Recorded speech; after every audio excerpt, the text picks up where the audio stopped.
Okay.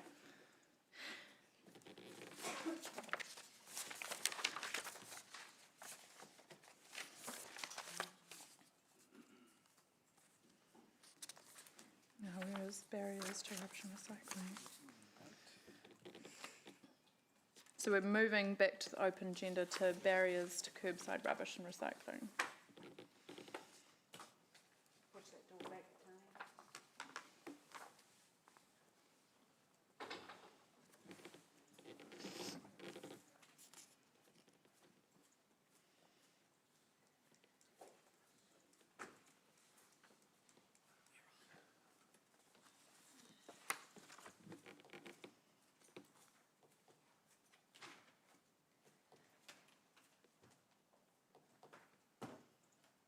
Oh, yes, we're good.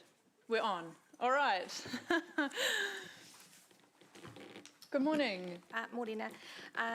Ko Tania Herman Tokuingawa. I'd like to introduce Sarah Wilson, who's our Head of Resource Recovery and is the report writer for today.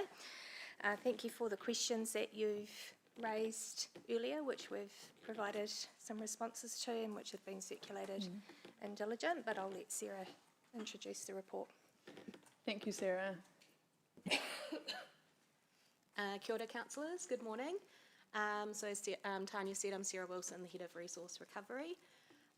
So just give a little bit of background about the Resource Recovery team and what we do. So we have three main functions. So we have the contract for the curbside rubbish and recycling service, which also includes the Lincoln Street Resource Recovery Centre and the Hamilton Organic Centre. We have operations and compliance, so that includes responding to customer inquiries and service requests, recycling contamination, illegal dumping and closed landfill management, and also waste minimisation, education and behaviour change programs. So during the previous triennium, my team presented information to the equivalent of this committee on rubbish and recycling levels of service, as well as illegal dumping mitigations. As a result of that information that was provided, as well as desktop studies that we had undertaken, we engaged Versus Research to survey residents on their use of the curbside service and explore any barriers that they may encounter. And so Versus Research had also previously been engaged in 2019 and 2021. The sample size and selection was undertaken independently by Versus, and where they could, they tried to align that with the 2023 census data to get a representative sample of Hamiltonians. So the purpose of today's report is to inform you of the findings of the research undertaken. So staff recommend that we maintain the current levels of service for our rubbish and recycling services. And any change to level of service is considered at contract renewal, as well as increasing our level of education and behaviour change, which is also currently underway, and that is funded by our waste levy. So the key reason for that recommendation is that any change to the existing levels of service would require a contract variation, which could come at significant cost to council. It also aligns with our vision and our waste minimisation and management plan that Hamilton Kirikiriroa is leading the way to a low waste city. So on that note, I'll take the report as read and take any questions. Thank you. I'll start with just one question, which I do know the answer for, but I thought it was helpful to get clarification on this. I asked whether in terms of a level of service change, I understood a larger bin would be a level of service change, but I understand now also if you allowed a household a second bin and they paid for that, that would also be a contract variation and level of service change? Yes, it would, and it also comes with significant administrative costs as well, and potentially a change to the rating structure. Because we would have to make it a targeted rate so that the person using the bigger bin or an extra bin is paying for that service. Okay, thank you. Are there questions? There were some good questions that came through around the representativeness of the survey, and there are some helpful answers in there in a table. Are there any further questions on this item? Councillor Anna. Thank you. Thank you for the very comprehensive report. Just a question. I have recently become aware of some of our bespoke offerings in the community to retirement villages and that sort of thing. I guess I'm interested in whether we're exploring more of that kind of approach to some perhaps housing developments in the city, or just how we determine when bespoke is appropriate. If I may, through the Chair, Councillor Anna, the recent retirement villages, they've always been part of our contract provision. It's just of recent times that a number of those villages have chosen to, opt back in. There was a few villages at the beginning who wanted to explore their own options themselves. So that's already allowed for in the contract. In terms of multi-unit developments, we request that those developments have waste plans, and as a part of that, they can make those decisions as to whether or not they have our standardised service, or that they look for an alternate option that meets the needs of that particular development. So those types of extra ones would not be concluded in the current contract provisions. Thank you. Okay. Councillor Sue. My question is about when the contract renewal is due. So the contract currently goes through to 2030 with 2 one-year right of renewals. So we would start looking to do the business case for the next contract around 2028. Thank you. And has there, we had submitters this morning raising the issue with us about looking at not-for-profit providers of these services.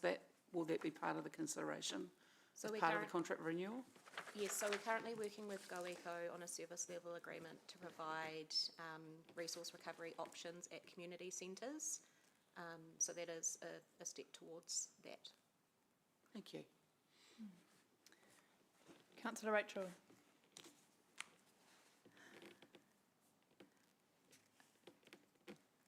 I really enjoyed the report, thank you. I was particularly pleased to see, I guess, all the education initiatives, and I'm supportive of the direction of travel, so I'm not trying to trip you up. This is probably a bit of a difficult question, but it's around the engagement in the education initiatives and whether you have any evidence linking, I guess, any improved behaviour that flows from that. Mm-hmm. And I think I would hazard a guess around particular groups in the community who are not engaging. How do we, what level of thinking goes into how we engage with some of those communities? Because I think some of these things are not top of mind for many in our community. Yeah, thank you. So within our waste minimisation team, we have 2 education advisors who their primary role is to be out in the community providing those education sessions. We provide fortnightly recycle right workshops at Te Whare o Te Ata in Fairfield, and so that started around February last year, and so we started collecting the data on those who have had strikes on their yellow recycling bins, whether they then went on to continue to misuse that recycling bin, and we have had a success rate of 84%, which is really encouraging. So we'll continue to collect that data on the education that we're providing and what behaviour change we see. Behaviour change is a slow burn, and it's something that we try really hard on to make sure that we are engaging with those who want to engage, but also those who might not be so engaged. And part of that is we are working with Kāinga Ora on a position to work with their tenants on their usage of the curbside bins, provide further education and support in that way as well. I know there's only 2 FTE, and that's not a lot of resource for a big community. Just thinking about, the question is whether there is capacity to engage with some of our community groups that host festivals and events, and I've seen some of the waste that comes from Yes. those, Yes. and whether there's the opportunity to engage early and maybe set some aspirations. Yes, definitely. So we do have an event waste guide, and we have a dedicated resource within our team who works closely with event organisers on event waste plans. And so we will continue with that education with those communities. Yeah. on And do you the think waste. that's effective? To a certain degree, yes. Thank you. Councillor Graham. Thank you, Chair. Sarah, just a few questions. From the community, or a bit of feedback from the community, I sort of work with a lot of people, get completely confused of what is a pizza box is used, it can't go there, it can go there, a McDonald's thing can go there, and don't go there. How do we, it doesn't get there? Yeah. So it's sort of like, I know we'd be good if we do and we don't, but once that box goes in the wrong place, does that contaminate the whole load of the truck then, or does it get hooked out, or what happens from there? Yeah, so we're trying to keep the messaging really clear and simple. We started an education campaign on contamination last year, and we'll continue that where we have direct messaging, yes, no. So the pizza box is a good example of that. So we have a yes if it's empty and clean in your recycling. In terms of the contamination, we have 4 bin inspectors who go around and inspect the bins. If there is low-level contamination, they will provide an orange tag for education purposes. Their bin will still get collected. If there's severe contamination, it will be a red tag saying why it was contaminated and not collected. So then we're not contaminating the entire truck. And the last bit is, we get a lot of illegal dumping around the place. Has there been any thought to, like they do in some other areas, do twice a year inorganic collections where somehow along the line, because illegal dumping is costing us a fortune as well, that we go around and do a pickup as well? Is there any thought given to that to try and reduce the illegal dumping and get it, we got to wear some costs somewhere, but I know we're broke, but you know what I mean? It's, Yeah. because people just dump stuff. Yes, so previously we provided costing for inorganic collections, which was in public excluded due to the commercial sensitivity of that. It is a significant cost, and it also comes with significant risks of people from outside of Hamilton bringing their waste in and dumping it alongside what Hamiltonians put out. We are trying to increase our messaging on what can be taken to Lincoln Street for free. We've realised that a lot of the community are unaware of what can be taken there, such as whiteware. You can take your second-hand, your goods that could be used by other members of the community to the Habitat for Community store. So really trying to push that message. Yeah, and just the last little one, polystyrene. It's probably the bane of everybody's. Is there a sort of, it used to be a dump and you can't now, it sort of, you don't know where to put it and it's ending up in landfill. Landfill is the option for polystyrene, unfortunately. Thank you. And then Councillor Andrew. Sorry, jumping back in again. Just in terms of the service level agreement with Go Eco, I'm just wanting to understand the scale of that. Kelly presented this morning and suggested that resource recovery hubs were the direction to go. Is this a step? Do you, would you suggest that this is a step towards the development of resource recovery hubs on the scale of extreme zero waste? Yes, so this is a low-level stepping stone, so it would be the easy-to-recycle and recover items, such as your soft plastics, lids, e-waste, textiles. So that is the service level agreement with Go Eco. We are currently investigating options for a larger resource recovery hub, which would be informing our AMP and into the LTP potentially. Okay. And AMP being an asset Yes. management plan. Yes, asset management plan. Yeah. And just in terms of, Kelly mentioned the ability to leverage funding. Are you aware that that has also happened as a function of this community, what is it, level service agreement? Yeah. Or is that still something that is being explored? So in terms of the civil service level agreement, we are funding it through our waste levy that we receive. In terms of other options, we can apply to the Ministry for the Environment for the Waste Minimisation Fund, as well as, I guess, looking at other options as well. Okay. So, If I can Great, just add thank to you. that, Councillor Anna, we would start that process if we were to apply through the Ministry for Environment through a business case to make sure that's the desire of the council for us to proceed with something like that. And sorry, just Thank also, you. there's the option to partner with neighbouring councils as well. Okay, thank you. Councillor Andrew. Thank you, Chair. There's a 300 grand budget for illegal dumping. Is that a fixed price contract? No, it's not fixed price. So that includes, we have half an FTE working on the investigation side of it, and then it's the collection and disposal costs of what is sent to our contractor. Do we know whether we are tracking above or below budget? I think we're generally on budget, if not slightly under. Good, thank you. Okay. So, sorry, through the chair, just to add to that one, the illegal dumping, we've got a workshop coming up, a drop-in session for environs, and that we haven't got a date for that set yet. But on that, we'll be talking a lot about the contract and how that works. But we've heard the message around illegal dumping, so we'll have a station on that day for the drop-in session, talking about illegal dumping. Okay, well, thank you. Councillor Maria. Sarah Kiarasania, can you please help me dispel general public perception, could be a myth, that there's no use me separating my rubbish because it all goes to the same place? Absolute myth. So rubbish, what's in your red bin, goes to landfill.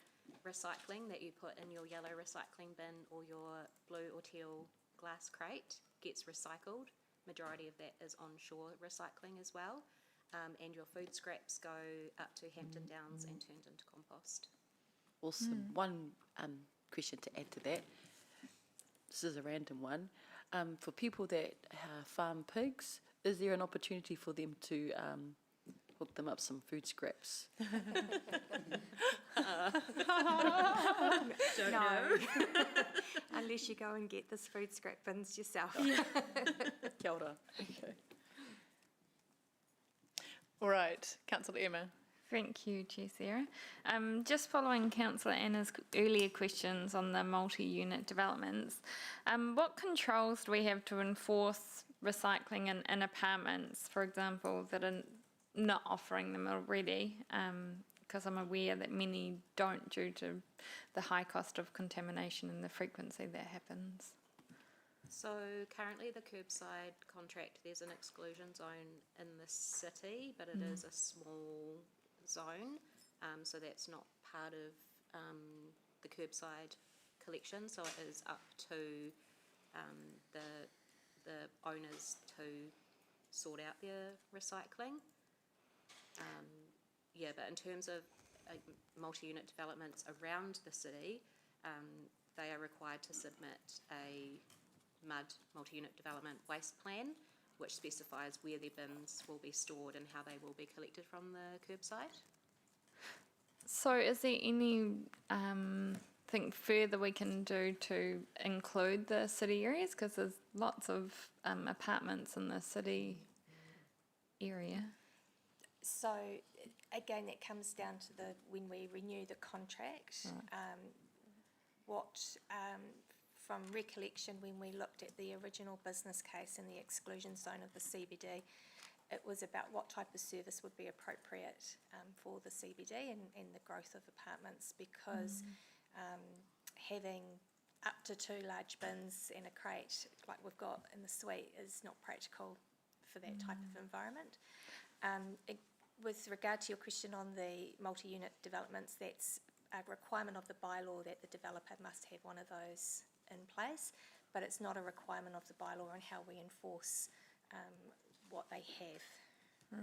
Yeah, or dictate what they have. They have to have the plan, but it doesn't dictate exactly what it looks like. Okay. And So if there was a desire of council to look at CBD, again, because we have the rubbish and recycling is a general rate, not a targeted rate, the CBD would require quite a special type of service. We would need to look that through the contract. okay, thank you. For Councillor Graham, I'll come back to you. I was just going to, I thought it might be helpful for clarity, Tanya, if you could let us know a bit more about the process around us, well, looking at what we do next in terms of the EnviroWaste contract, which will come to an end in 2030, but I understand in 2028 we start business case work, so. So if I reflect on our learnings from when we developed this contract, we had a separate working group of council that looked at the requirements of what, as a city, we were looking to try to achieve.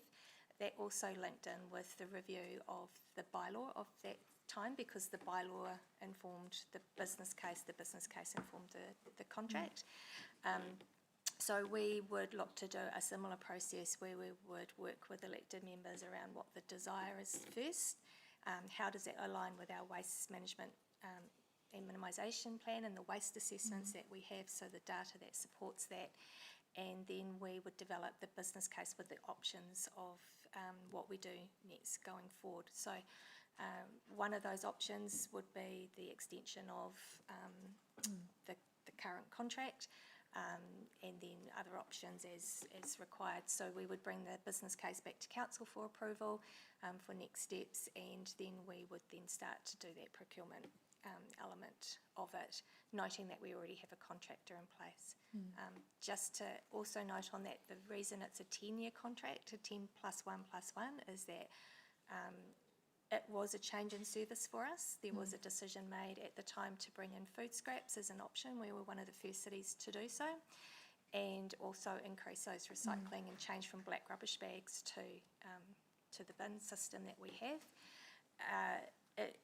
It also meant that there were those options available across the city, but to come into the market for that new suite means that to make it attractive as a contract, you have to have quite a long term, because there's quite a large investment made in those contracts from the contractor's perspective in setting up trucks and facilities, etc. Through the chair, just to add to that, having been through this exercise in several other councils, we'll be starting pretty early in 2028. Early 2028, that's yeah, helpful to know, yeah. Thank you. All right, Councillor Graham. Thank you, Chair. Sarah, a question on the parks. We removed a lot of rubbish bins around the parks in Hamilton. Has there been an increase in fly tipping in those areas, and what's the correlation between cleaning the bins and the cost of the extra fly tipping? So rubbish in parks is managed by the parks team, so I don't have that data on hand. However, if they do have illegal dumping and they have some evidence within that, they will ask us to investigate and infringe where possible. But I could get that information from the parks team. Yeah, so through the chair, we'll touch base with the parks team and get the actual information and flick it back to you, councillor. Cool, thank you. So we'll maybe note that as an action, that the information will come back to elected members through exec update, presumably? Yeah, that'd be appropriate. Thanks. Okay. Thank you. I have a few questions. Some of them have come from the questions from others. In terms of, Maria raised how much of our recycling gets recycled. Is there a way for us to put that message out to people, Yes. given it is a common misconception now that you put it in the recycle bin but it doesn't make it?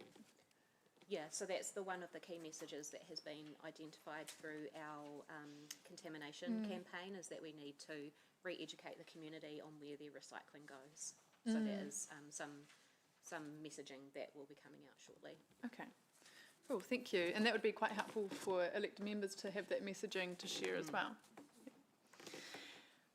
The ability to enforce against landlords or body corps that where illegal dumping is coming from their tenants. Are we clear on that? If not, it would be helpful to understand what we can do in that space. Yeah, so we can issue letters to the residents and the landlords around if there is, if there is significant or continuous illegal dumping, which we do. We do have limited ability under the bylaw in that area in terms of the landlords. And do we know if a bylaw change would resolve that, or we just simply wouldn't have that ability full stop? I think we would need to be very clear in the bylaw what the intent is, but also what is practicable for council to enforce that, because there's sometimes things in bylaws where we have the ability to enforce, but it comes at an extreme cost as well. Yes. Yep. Okay. One of the answers in here, thank you for it, was around the waste levy being able to be used for enforcement officers. So last term we resolved to request for legal advice on that. Given we only have a half FTE who works on the enforcement side of illegal dumping and investigating reports of it, would we consider increasing that, given the legal opinion from Tompkins Wake seems to support, depending on how we approach it, does seem to support the idea that it could be used for enforcement? It is something we could consider. We've always erred on the side of caution, because it needs to tie back to waste minimisation, which, in the legal opinion, Tompkins Wake have expressed how it could tie back to waste minimisation. However, the waste legislation is currently under review, and through that they are changing the scope of the waste levy, which will be able to be used for enforcement action. Just also noting that anything that we do use the waste levy on then does reduce the waste minimisation activities we can spend it on. Yeah. So in that case, do you know when the legislation is planned to, has it got an actual date? No, there's no date. Yeah. It advises before the election. Okay, all right. So I guess we wait to see if it comes through or not, and then. I think so. Okay. Final question. There was a good question around event waste. Do we work with only those who have to come to us for a permit? Yes. So anyone who comes to us for a permit, we will review their waste plan. Yeah. So anyone holding an event that isn't on council public property or at a council venue? Yes, but we do also work with community groups who hold events as well. So through our education program, we can target people that way as well, rather than just those applying for a plan. Okay. I do have a couple more questions. Rachel's green light is hidden behind a jug of water. Councillor Rachel and then Councillor Evan. Thank you. Sorry to take a second bite at the cherry, but this is around some of the messaging. I wondered, given that there are a reasonable number of people in our community for whom English is their second language, what are we doing? What is possible? What can we do in this space? Because I think even with the use of AI, that we could possibly do some things at a relatively low cost. Yes. So we do have some of our material in other languages, and we are also trying to keep our messaging as simple and clear as possible. So the simple yes, no, or tick, cross, and very visual And how do you determine which languages you offer as an alternative to English? We've been directed by our communications team who have previously had other documents of councils translated into the common languages that are in our community. So it is population-based? Yes, I'm yes, looking yes. at Dan at the That's, back and he's that's what I'm nodding. looking for, thank you. Okay, thank you. All right, final question from Councillor Emma. Sorry, just No, a you're quick right. one. Possibly a start for action, but last year I took my, well, thanks to Tanya, I took my cousin's son who loves rubbish trucks to the education room, and he can testify how exciting that is. But I also found it quite eye-opening in terms of the process that it goes through and the volumes that we process. I wonder if we could possibly look at option for a site tour to our Te Rapa site. That is on the cards. It is. Oh, nice. Unfortunately, it's it got part of- scuppered with yeah. some clashes, so we're working on a date. So as part of our drop-in session with you around the contract, that's where we're going to host it so that you can see that area firsthand for yourself. But also we have those bookings available on our website as well. So. Thank you. Cool. All right. Thank you very much for all of those answers and for the report. And thank you, elected members, for lots of really good questions. There's no doubt going to be more discussion around some of these topics as various items and opportunities come up to us. Now, we don't have a mover and a seconder for this yet, so Councillor Rachel and Councillor Mesh, you'll move the staff recommendation. If we bring that up.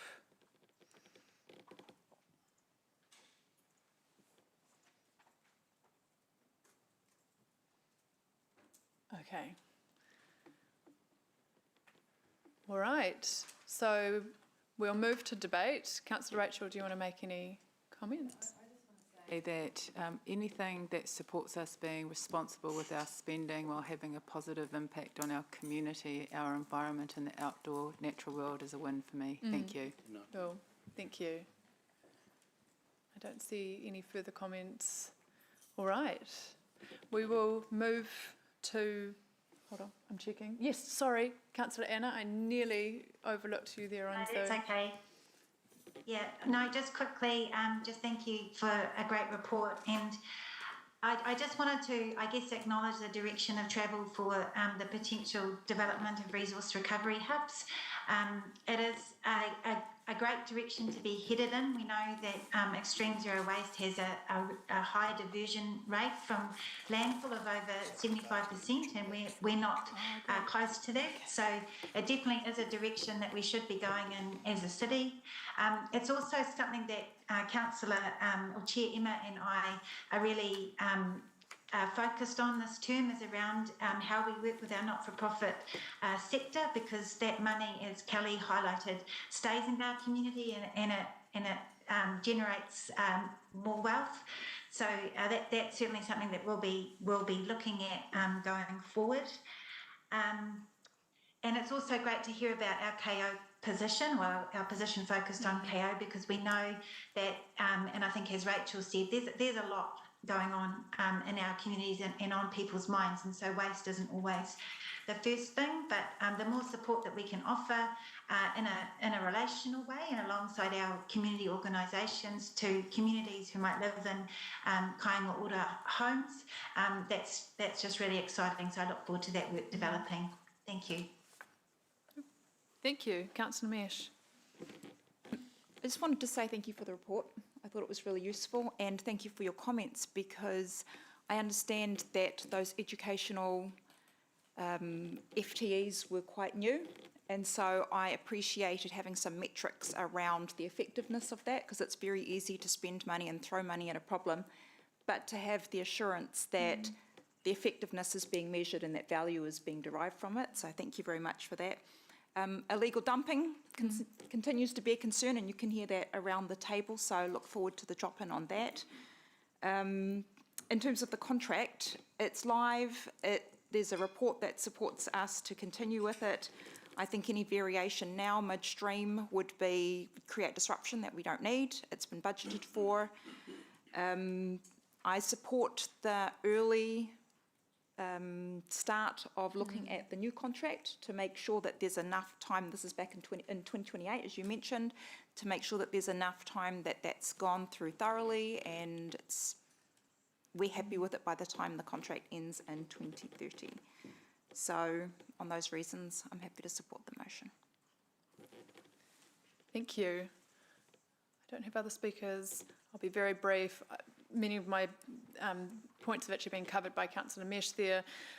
Support that early start to looking at what we do next in 2028. I'm really interested to see how these the new service level agreement and this new role goes. So we'll be interested in the progress on that and what some reporting back when there's been the opportunity to do the work and get some data from it.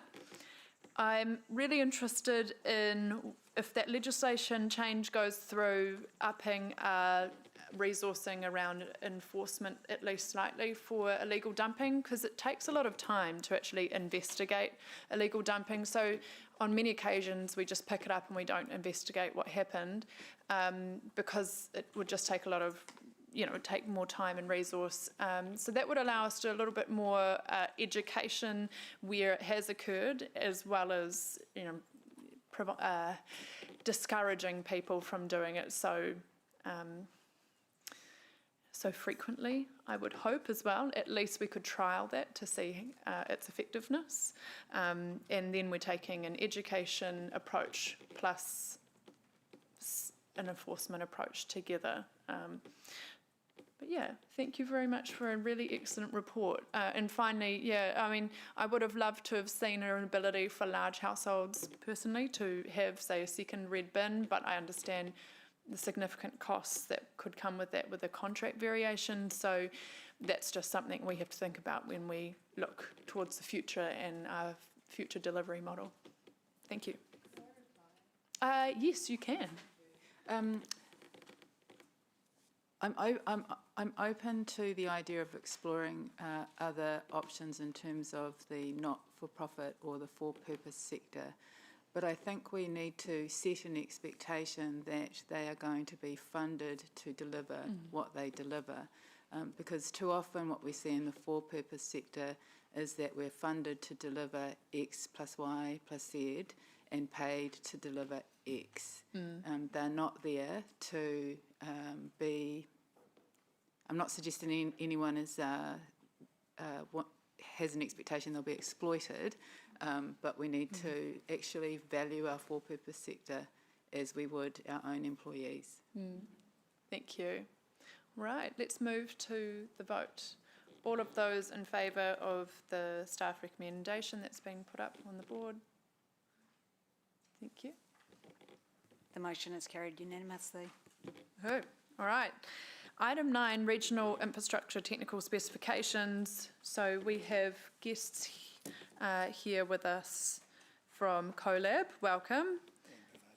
So we've got Richard from CoLab and Pavati is from Hamilton City Councils together here. So hello, Richard.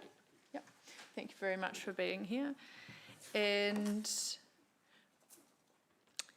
it might be worth if you could speak, Richard, just very briefly to the process you've gone through.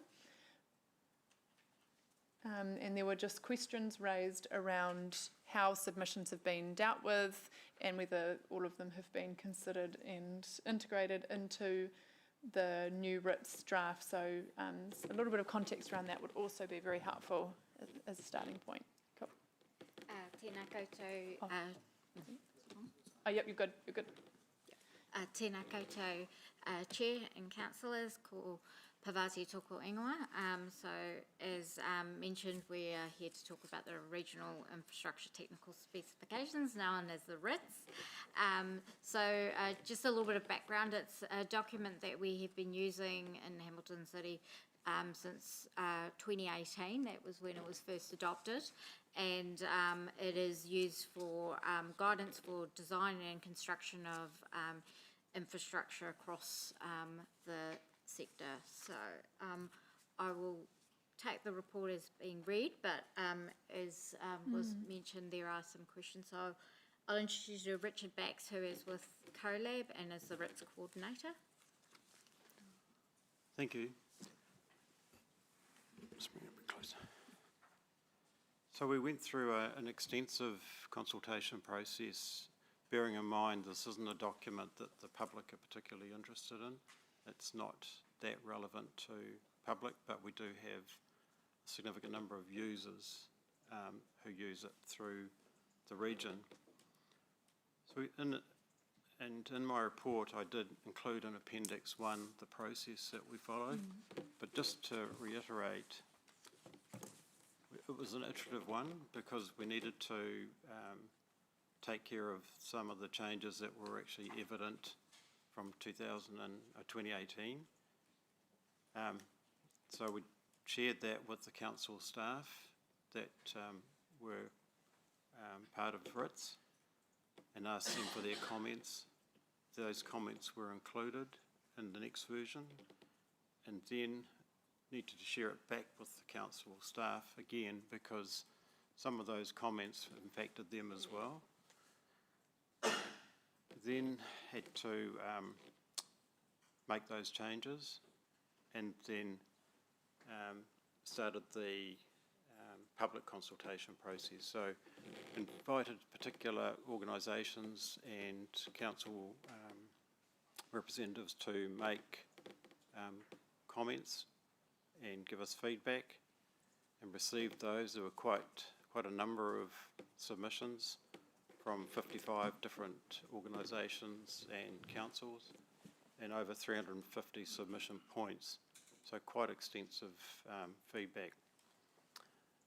Those changes that were, there were some changes out of those submissions, and quite a number were incorporated into the update, and the document was eventually finalised and went back to the council staff for their views on those changes. So you can see it went back and forth a number of times, and this is one of the reasons it took quite some time to get to the point it is today.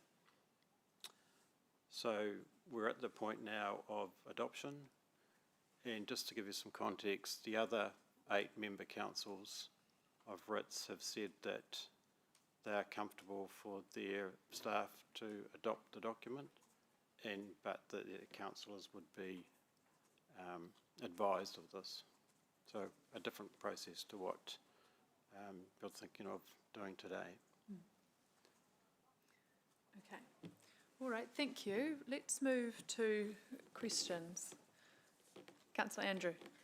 Thank you, Chair Sarah. Richard, your report here notes that a small number of submissions could not be incorporated into RITS in a reasonable time, and also there is a list titled "The following are some of the changes that were not made," so there were possibly some other changes that aren't listed.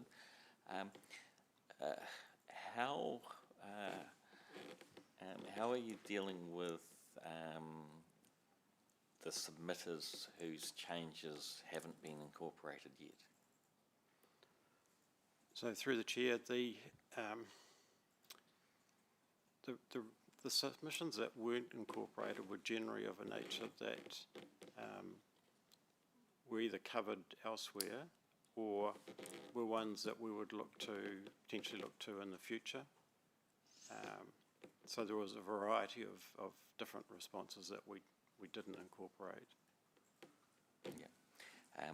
So the ones that you might look at in the future, I note that there is a plan to do an update in response to National Engineering Design Standards. Is that when you can incorporate some of the issues that you haven't managed to deal with now? I have a concern that those design standards are more focused on water, and some of the other issues that haven't been dealt with might not be related to water. is there the opportunity to pick up some remaining items in that process? Well, certainly, as you can imagine with a document like this, there are constantly suggestions for changes, improvements, both from users and council staff. And there's lots of references to external documents as well. So we need to make sure that it's up to date as possible. And but at some point to get the document out and be used, we need to say, well, we can't do any more at this point in time. So it's really about having a good sound process to identify those suggested changes. And we do have a form on the website where people can put forward ideas they might have to improve it, plus the ones, as you've suggested, that we've already got that might be appropriate to add. Yeah. And for those submitters who have put forward ideas already but haven't heard back and possibly don't know that there's this revision coming, is there going to be any contact with them about this further process? Certainly we'll be making contact with those submitters to advise them that the new document has been adopted, and where it's possible, because sometimes some of those submissions were really lengthy, but to give them a general feel of what the responses were. Right. I think, if I may just make another point, I think the RITS is the most used element of the CoLab website, so it's very well used and utilised.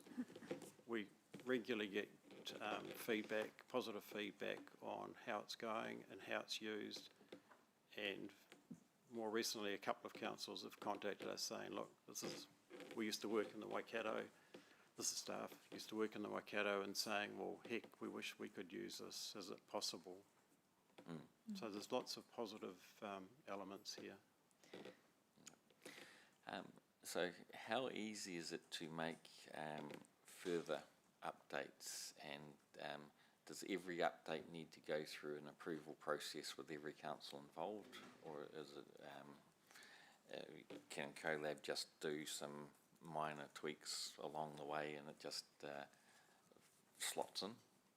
I think the key for me is how material they'll be. If they're corrections and relatively minor things, then that's something that CoLab is comfortable that it can deal with.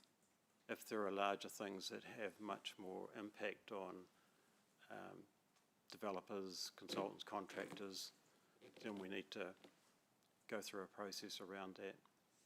Yeah. Okay, thank you. Kevin, I'm wondering if, to Councillor Andrews' point around having confidence, that I think you're probably looking for confidence, right, that these developers who have taken the time, and some of them quite substantial time, to submit, receive a response and know how their submission has been considered and where things generally haven't been taken up, that it will be considered, it may be considered again in this upcoming review, that communication is really important so we don't discourage people from, submitting in the future.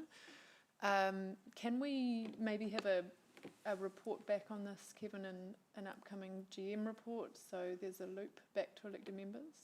Yeah, I think we can certainly take away, and we work with CoLab on making contact with those, and this is a CoLab run process, but sitting alongside them, because these developers are ours and our rohi, and making sure that there is a process where they are heard in that space, and then report back either in a GM report or executive update.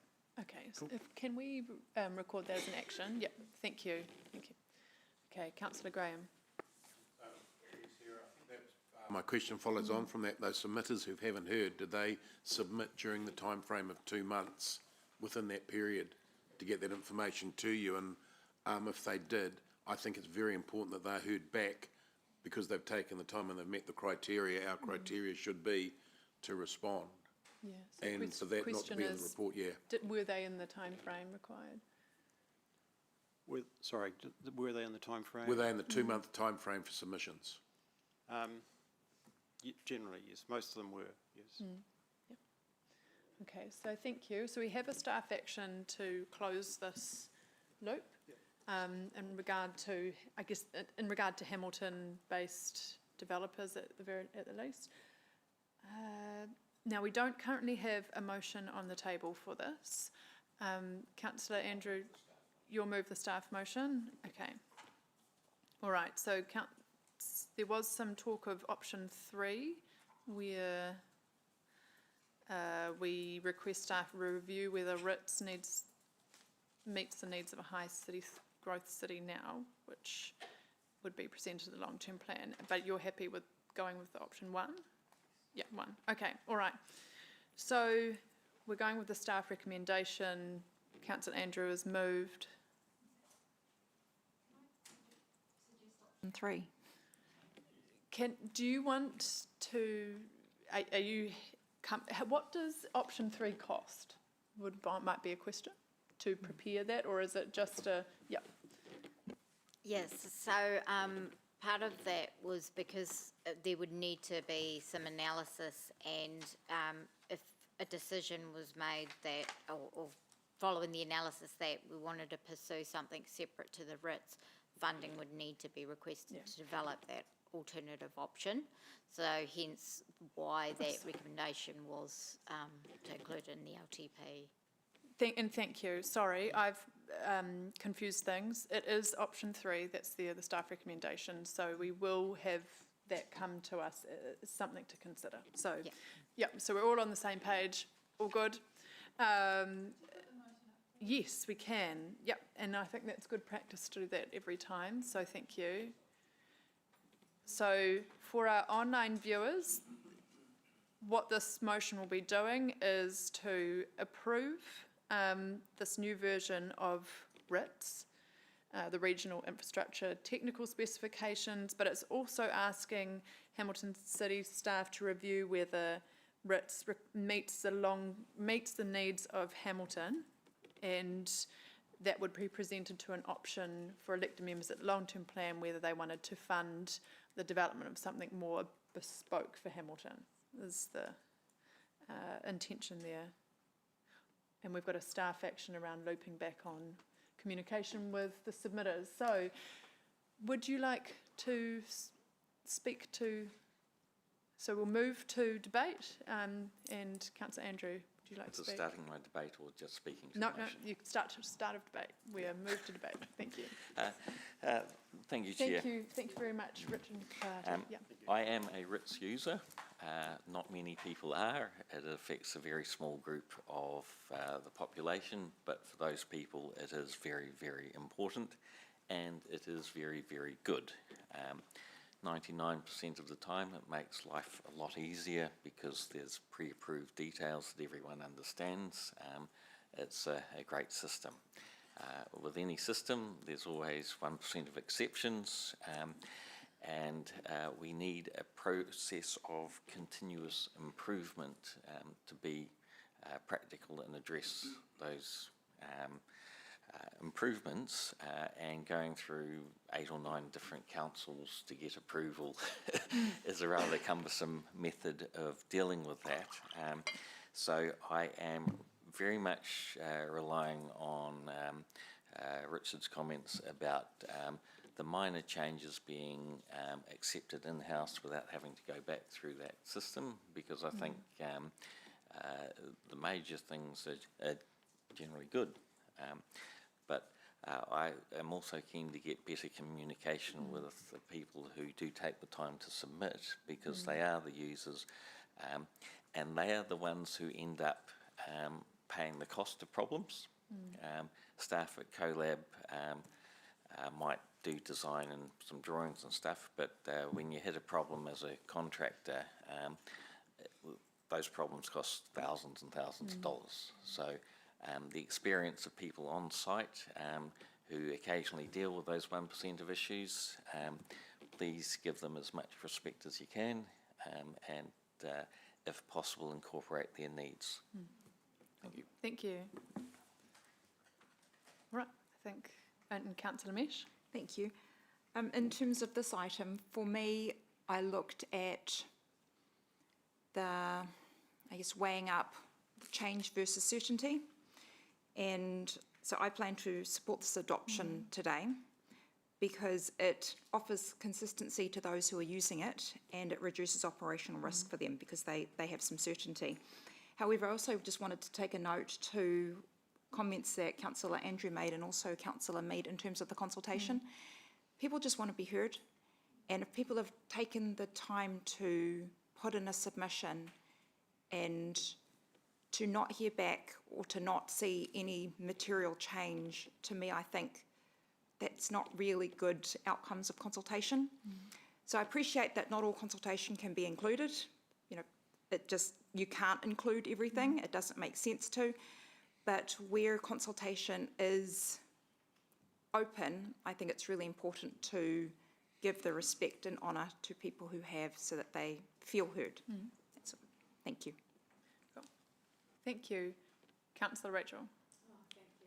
Chair Sarah, just a couple of things. The first thing is around the closing the loop, I guess, in terms of the consultation process. And I think this is a message not just for CoLab, but also a message for us. How we close off a process is just as important as how we start and how we move through. So I think that's been good to have that discussion today. The second thing is around the review, around whether RITS meets the needs of a high growth city. I think it's important that as we do these things, and this is in relation to all staff reports, that we don't lose sight of the Mayor's plan and what we have now approved as community outcomes. And in this particular case, it is around growth and the pillar of growing with balance. So I'd like to see some commentary or some connection to that in terms of how that relates to this review. Thank you. Thank you. Councillor Emma. I just want to thank everyone, staff and CoLab for their work on this. And I also thank Councillor Andrew for your insight on this topic. It's certainly way beyond my head. I endorse the comments that when we ask for feedback that we do consider and take the time to respond to those who have put in considerable effort into it. Just quickly, I strongly support the amendments around incorporating climate resilience in our waters infrastructure. Recent events show that 1 in 100 year events are happening more often than that, and so to ensure that that's accounted for is very important, and I would hope that civil defence would be included in some sort of feedback loop to ensure that that's ongoing as well. But thanks everyone for their feedback time. Thank you. I don't see any other speakers, so we're going to move to the vote. All those in favour of the motion, staff recommendation? Excellent. Motion is carried unanimously. Excellent, thank you. Okay, so what we'll do here is, as mentioned at 1:30, I won't be having any debate around the next item 6 until after 1:30, but it could be wise for us to use the next 15 minutes to go through some questions that people might have in regard to item 6, because we'll only have an hour once we get back after lunch to get through that item. I imagine quite a few people might want to debate on it, and that already takes up half an hour if everyone uses their 2 minutes. So are there questions that some of them have already been addressed, but are there questions on item 6? Thank you, Tanya. And Robin as well. Yeah.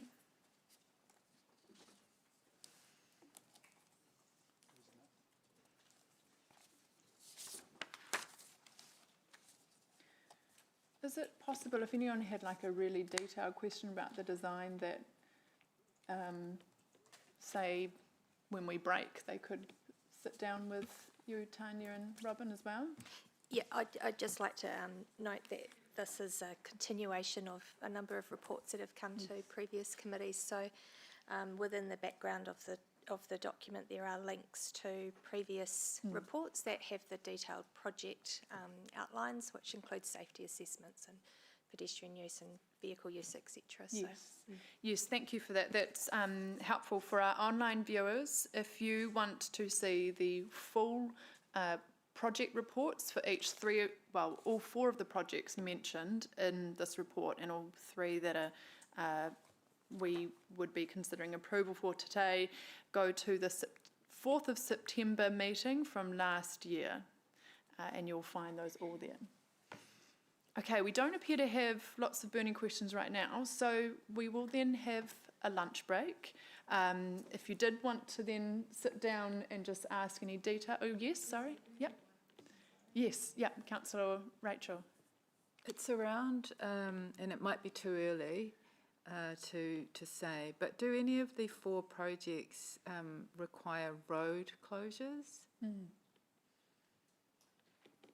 So when you're talking about road closures, you mean for the temporary traffic management while we're doing the physical works? Yes, I'm just thinking about recent experiences, and if we know the answer to that, maybe it could be incorporated into consultation. So very much off the top of my head. Yes. Simple ones, Peach Grove East, no. Ulster Abbotsford, I think we'd probably get away with no. There's enough room to work there. Ruakiwi, no.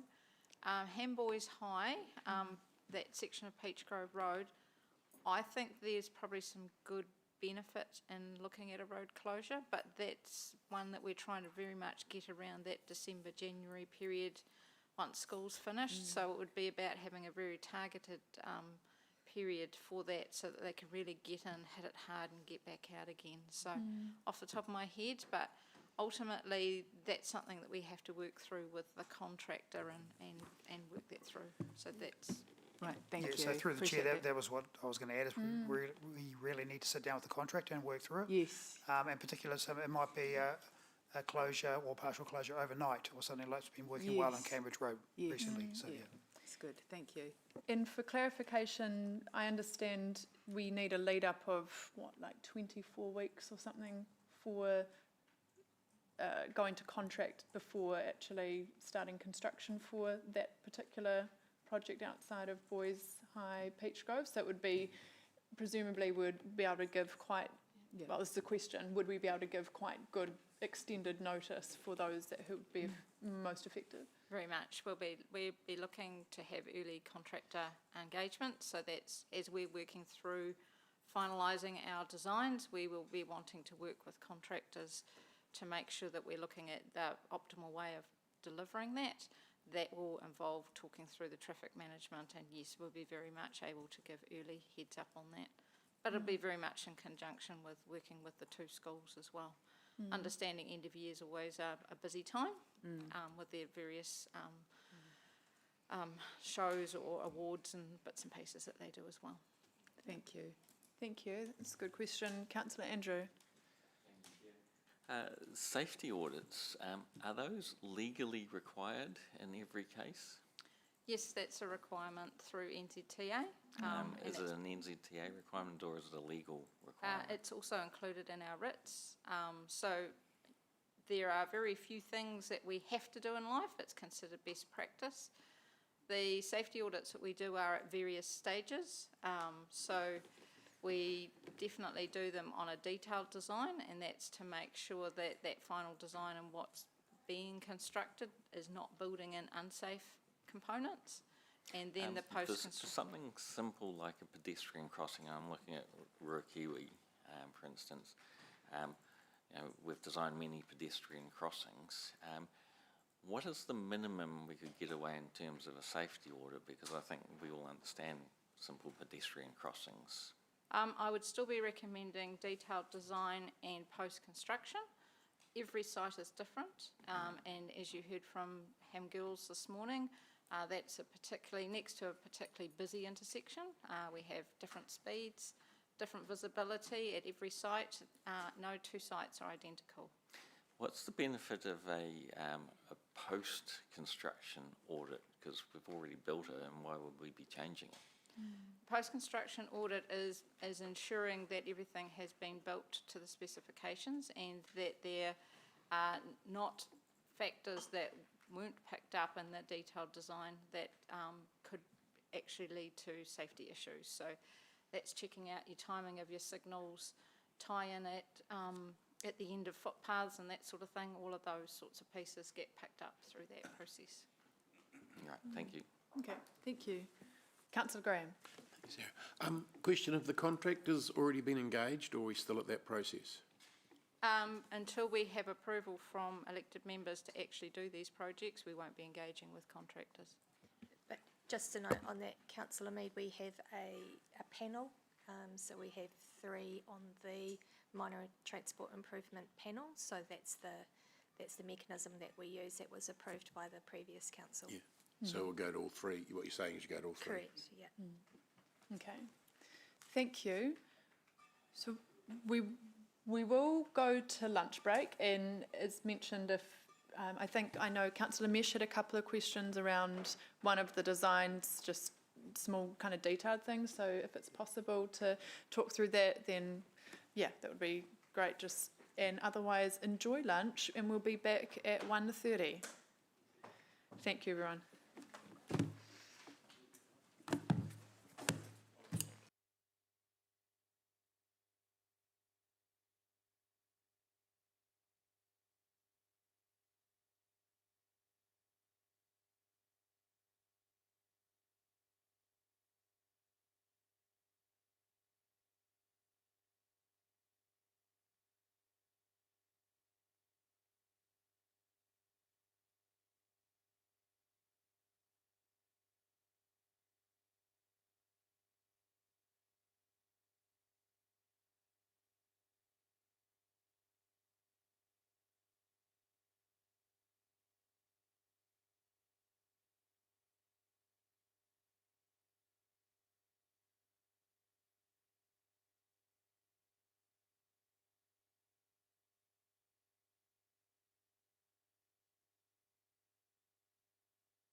everyone for coming back so promptly. We were just celebrating the fact that we didn't have to ring the bell for anybody, so.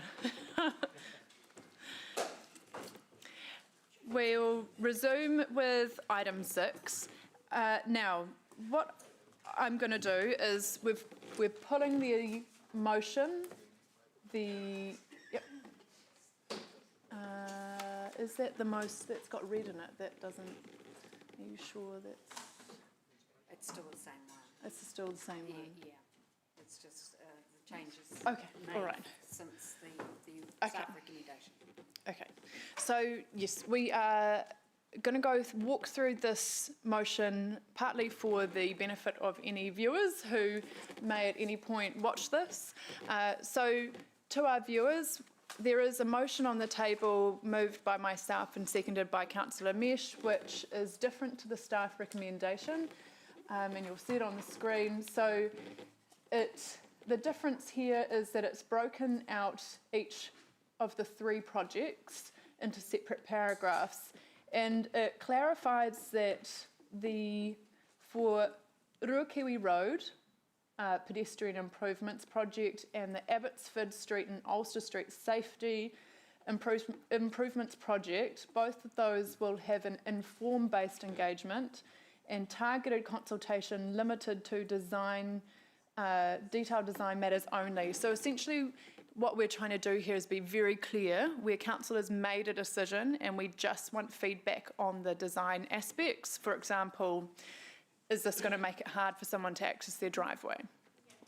Whereas for the Peach Grove and East Street project, it clarifies that will be a full consultation, so that means there are a couple of options that are being put forward to the community along with a do-nothing option, so people will be able to comment on the project itself and whether they support it, which option they support.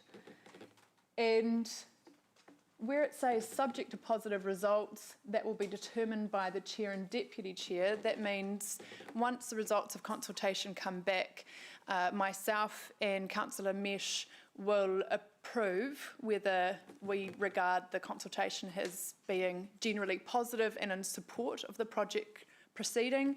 If we see consultation as very mixed or negative and it warrants further decision making from the wider committee, then we'll recommend that it comes back. Right, so it also delegates the chair and deputy to approve the consultation document before it goes out. It notes that final costs for the projects, so once they have been completed, the full final actual costs will be reported back through this committee, and that's going to be something we do regularly with projects so that there's a full circle for elected members in terms of seeing what the cost estimates are to begin with, what our final costs are when they come back, but it also notes that the procurement subcommittee will fully review the detailed final costings post-completion. And if they see that there are recommendations to make, they can come back to make recommendations back to the appropriate committee.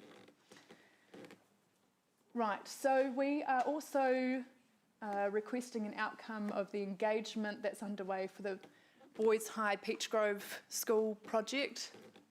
That's going to come back to the next committee for a decision in regard to whether we want to proceed with that project. We have some workshops identified there which are going to, one coming up in March, another one which doesn't have a date yet, but we'll work on that. And what have we got? Yes.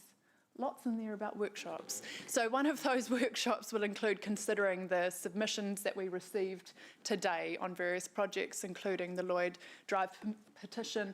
I did want to let elected members know the petition has not been able to be validated despite having well over 150 signatures. And I think one of the main reasons there was either, well, the reason for that was people were either not on the roll or not on the roll at the address that they were living at. So that might be something we want to consider in the future as to whether those settings are right, given the amount of work that went into that.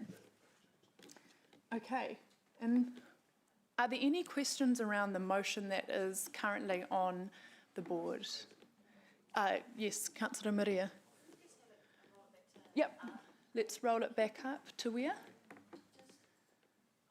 Oh, do you want to turn on your mic? Sorry. Yep. Oh, no, you've just turned it off now. Sorry, someone else turned it on. There we go. We're good. Are we live? Yes, you're Check, good. You're good. microphone one. Okay. Subject to an informed base or information based? Or Yep. Inform-based engagement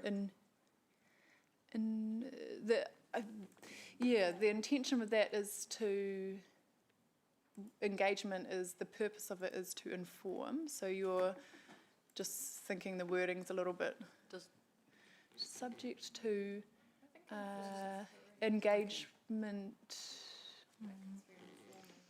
If I may, Chair, that is informed because we are just informing of what's intended to happen on that site. Yeah. As opposed to, Okay. I was like, but then is that an engagement? Yes, so it's engagement, but it's not consultation. The only consultation that would be occurring is targeted where we would need feedback on the design itself, where there would be directly affected parties to consider, like FENZ or neighbours close by, for example. I guess it may be slightly wordy, clunky wording, subject to engagement.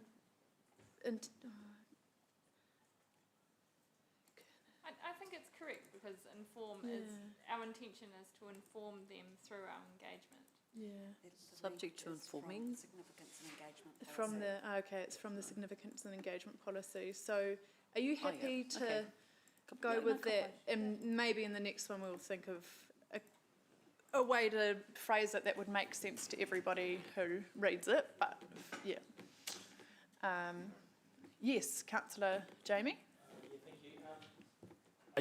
I'm assuming it is, but I just want to be 100% sure. The Girls High proposal, does that fit under I, the workshop?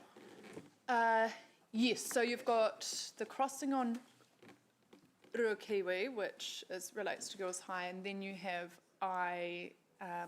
we already in the Chair's report, I can't recall if you might have had to leave just before it was moved. The Chair's report clarifies that the issues raised by submitters for this meeting and the Lloyd Drive petition will be priorities in terms of projects that will come to us for that workshop on the 25th of March. Yes. So that will include consideration, but I will say what Girls High, some of the things they were talking about would actually be maybe outside of what we would do within that budget from those savings, and it may be more of a long-term plan consideration, but that motion did say bring back issues raised from those submissions to that workshop. Great. And then second question was the Ulster Street, Abbotsford Street. Is that in here? I can't see it. Yes, so further up, we've got C.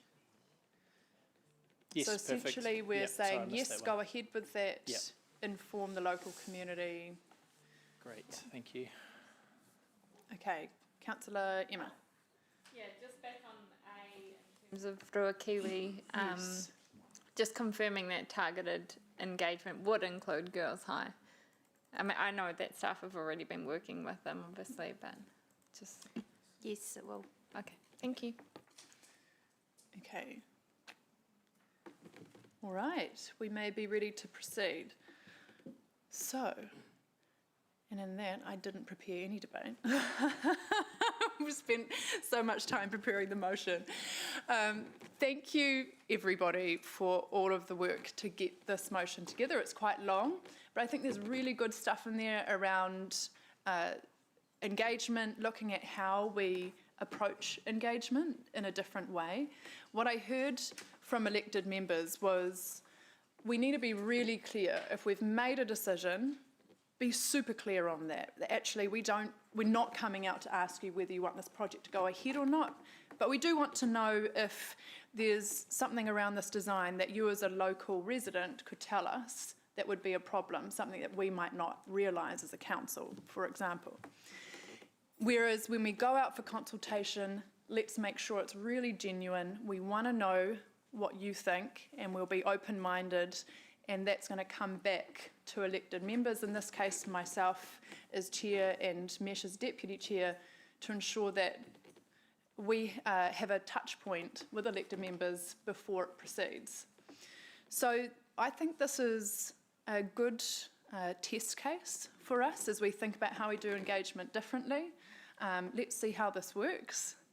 And we can consider, maybe when we look at our decision-making framework, some of our yellow projects may fit into these categories, whereas a red project, we may actually decide those warrant all consultation to come back to a full committee to be considered.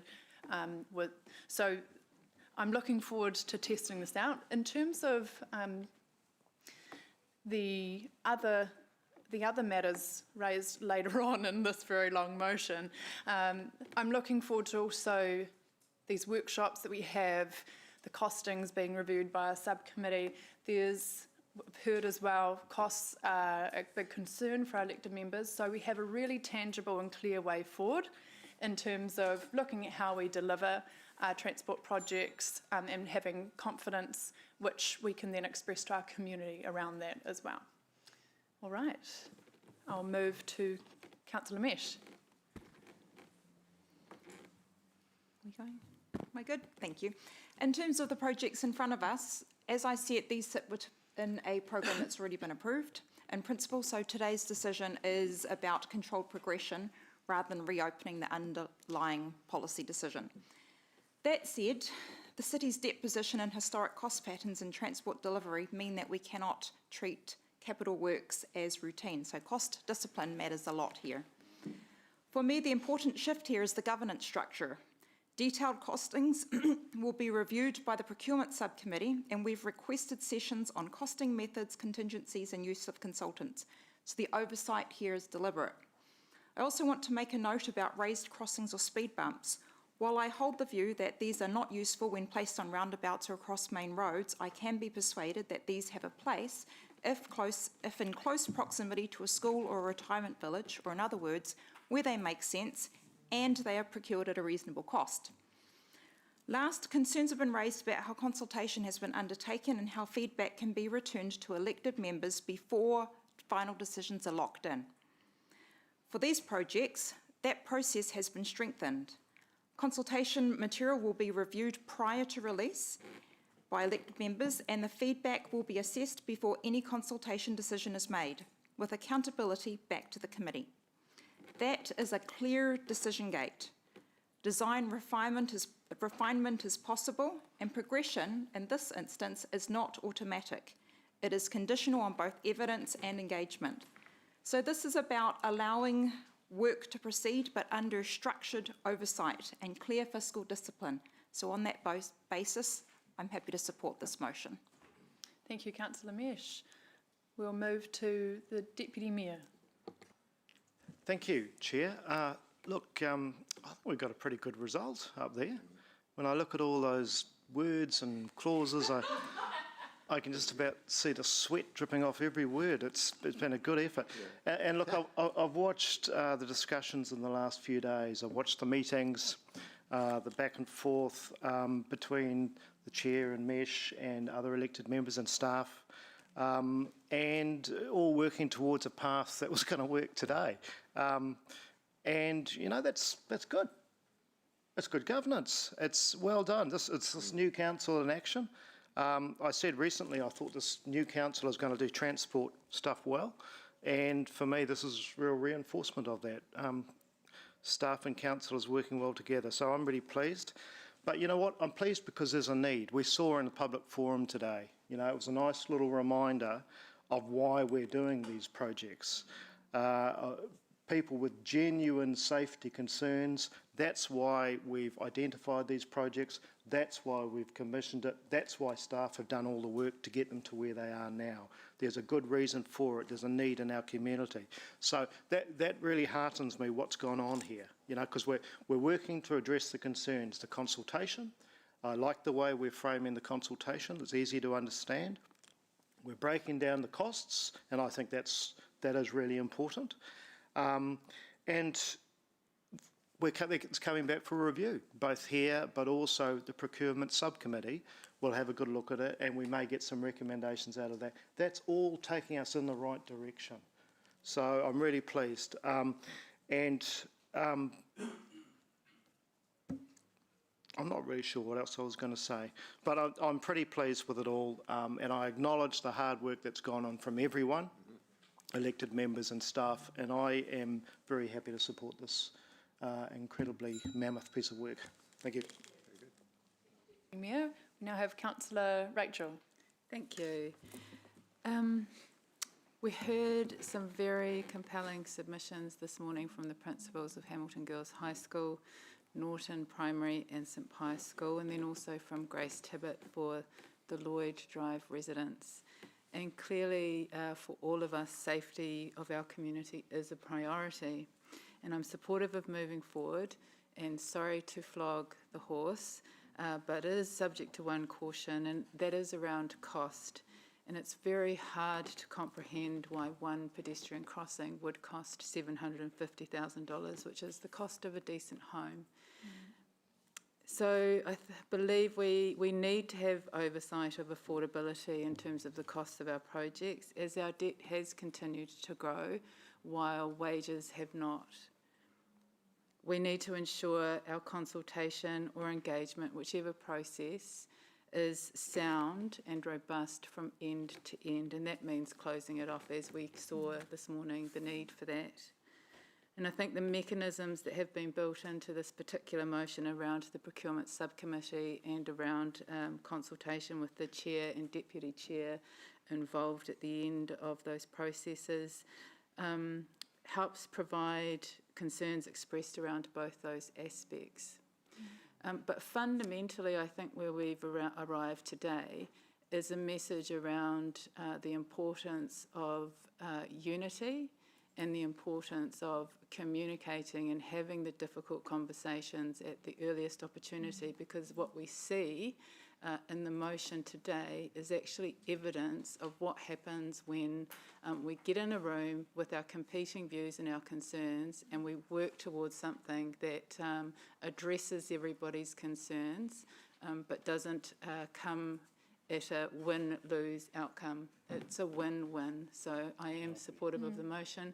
Thank you, Sarah, and Councillor Chair, Sarah, and Councillor Mesh, Deputy Chair, for your leadership in this space. Long may this continue. Thank you. Thank you. Councillor Graham. Thank you, Chair. Sarah, I think this is why I stood for council today, that everyone's got together as a group and come up with a solution, and the onus is on all of us, staff and councillors, to get to where we got to. We've had some brilliant guidance, Sarah, and some great discussions, and with Mesh, and we've come up with a common goal, a common outcome, and I think something we can live with very safely and easily. And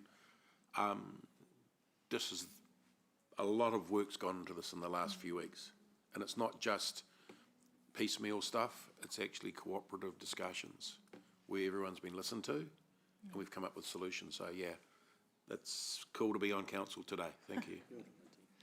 Thank you. And Councillor Andrew. The purpose of the many changes in this motion that Chair Sarah has worked on is to help the staff, because councillors can actively take political risk and financial risk off the staff. This enables a reduction in the bureaucratic processes, for example, clearly focusing consultation on the information we need to make decisions so staff can get on with the project details.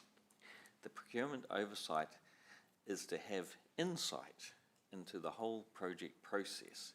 Safety is essential, but that doesn't mean a blank cheque. If we can make savings, that means we can do more safety by bringing another project forward. And this morning, we have heard of the need for this. Let's do the best we can for our community, and that means getting the best value as well as the best outcomes. Thank you. Councillor Sue. Thank you. And thank you for everyone for all of their work on this, including obviously the Chair and Deputy Chair of this committee. I have seen over my time in politics a situation where sometimes compromise on an issue can mean that the imperative that you set out to achieve doesn't happen in the end, and that is one of the outcomes that can occur, but that is not the case here. So what has been found is a really practical way forward that addresses many of the concerns that that us as community representatives have expressed, always striving to do better, because there's never going to be a situation, I hope, where we go, we've completely nailed that and now there's nothing more that needs to be done. So continuous improvement is a great thing to see on a council, and I think that that's what we see in the way that these motions have been structured. Although I'm now congratulating myself for not pointing out that I think inform-based should have a hyphen between it. But I've now done it, so I'm not going to congratulate myself on doing that any longer. Former newspaper editor, so just put that in.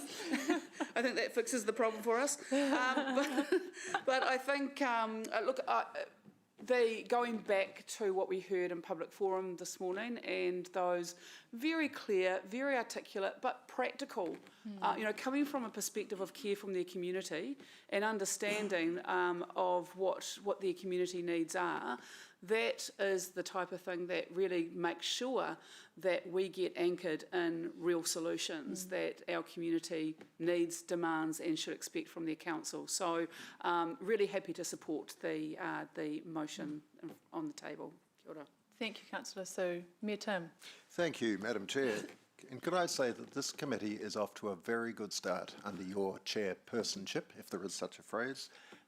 It is really encouraging to hear the comments that have been relayed today, because as we all know, for many months now, there's been a lot of communication going back and forth, concerns raised during the election campaign, different projects being debated, sometimes ad nauseum. So to have reached the point that we have today, where there's a broad degree of agreement that we've got the process right, reflects very well on the leadership that you and Councillor McDonald have been showing, and also all of the councillors have come together to try to find pragmatic, workable solutions. I think we all acknowledge that safety is paramount, particularly as we have listened to the presenters today. None of us wants to see a tragedy anywhere on our roads, and particularly not outside our schools and our early childhood centres. So well done to all of you for that. It does, as I say, reflect a great deal of consultation and engagement that's been going on. So thank you to the staff for your diligence and for your patience. And I know that we have sorely tested your patience at times. So please do take that back. But I hope that you too are comfortable. I'm obviously looking particularly at Tanya here, but all of the team there. I echo strongly the comments of Councillor McDonald and Councillor Corrales and others who have stressed the need for greater fiscal discipline and particularly improved, tighter procurement. I'm really pleased with the focus that is going on there, because that way, as Councillor Bidder has just noted, by achieving that, we can do even more of benefit to our community, and that must be welcome. So we all need to see these sorts of procedures happening to get the improvements we want. This process and these directions that are in the motion today reflect very good governance, and I'm proud to support this motion. Well done, all of you. Thank you. Thank you, Mayor Tim. I don't have anything further to add other than to say thank you again, in particular to Tanya and Kevin, who gave up some evenings as well as who gave a lot of time through all the back and forth, and thank you for that. And thank you, elected members. Let's go to the vote. We'll go.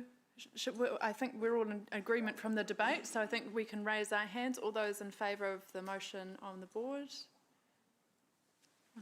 The motion is carried unanimously. Amazing. So that... Thank you. Thank you.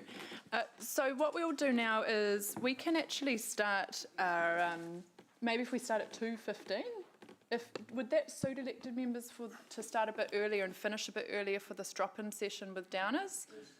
Does that work for you? Yeah, I think we can make that work. So 2:15 up in Katinga room, so level 8, the large room that I think we've all been in before. And what we have got there is we've got 4 corners set up, and it's we'll be covering things like procurement, levels of service quality, and value for money, and innovations as well in that space. Let's finish the meeting first. Sorry. Yep. Cool. Sorry. Let's do closing karakia and then we'll. Yeah. Sorry about that. That was my bad. Okay. Tēnei te whakairi, tēnei te whakawātia, haumie, huie, taikea. Okay.